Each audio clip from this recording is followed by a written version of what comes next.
Isang magandang hapon po sa ating lahat. Narito ang weather update ngayong araw ng Miyerkules at alamin din po natin ang magiging lagay ng panahon sa ating bansa sa mga susunod na araw. So unahin po muna natin yung mga weather systems na currently nakakaapekto sa ating bansa. Patuloy pa rin pong umiiral ang hanging amihan or northeast monsoon sa malaking bahagi ng Luzon. So kung makikita po natin sa satellite image, may mga makakaranas po tayo ng maulap na kalangitan dyan sa ilang bahagi ng Cagayan Valley at Cordillera Administrative Region. Although magiging maulap yung kalangitan, yung mga pag-ulan naman po na mararanasan ay mostly mga light rains o may hinang mga pag-ulan o mga pag-ambon. And sa nalalawing bahagi naman po ng ating bansa, patuloy na umiiral ang easterlies or maalinsangang hangin na nagagaling sa dagat Pasipiko. Although sa ngayon po, wala naman tayo nakikita mga kapal na kaulapan na posibleng magdala ng malawakang pag-ulan sa anong bahagi ng ating bansa. So asahan pa rin po natin yung mga isolated rain showers or thunderstorms o mga panandali ang buhos ng ulan. Kadalasan po yan sa hapon o sa gabi sa nalalawing bahagi ng ating kapuluan. So ngayon po, wala naman po tayong minomonitor na low pressure area o bagyo na posibleng makaapekto sa ating bansa sa susunod na 24 oras. So magiging lagay naman po ng panahon dito sa Luzon bukas, magpapatuloy pa rin yung mainit at maalinsangang panahon sa malaking bahagi ng Luzon area. So mostly mga isolated rain showers or thunderstorms pa rin mararanasan kadalasan sa hapon or sa gabi. And temperatures naman, kung makikita po natin, medyo may kainitan ang mga temperatura na mararanasan natin bukas sa malaking bahagi ng Luzon.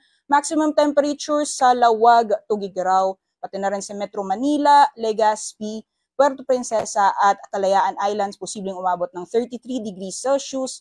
Temperature sa Tagaytay aabot ng 22 to 31 degrees Celsius at sa Baguio naman, 17 to 25 degrees Celsius. Para sa Kabisayaan at Mindanao, magpapatuloy pa rin po yung mainit at manisangang panahon. So wala pa rin po tayong inaasahan na maghapon na pag-ulan sa Visayas at Mindanao. So mostly isolated rain showers or thunderstorms din ang mararanasan kadalasan sa hapon or sa gabi. Temperatures naman sa Iloilo at Cebu, maximum temperature sa abot ng 32 degrees Celsius. Tacloban naman 25 to 33. Para sa Cagayan de Oro, maglalaro mula 24 to 31 degrees Celsius, 24 to 35 degrees Celsius sa Zamboanga. So medyo mainit po yung magiging panahon natin for Zamboanga area.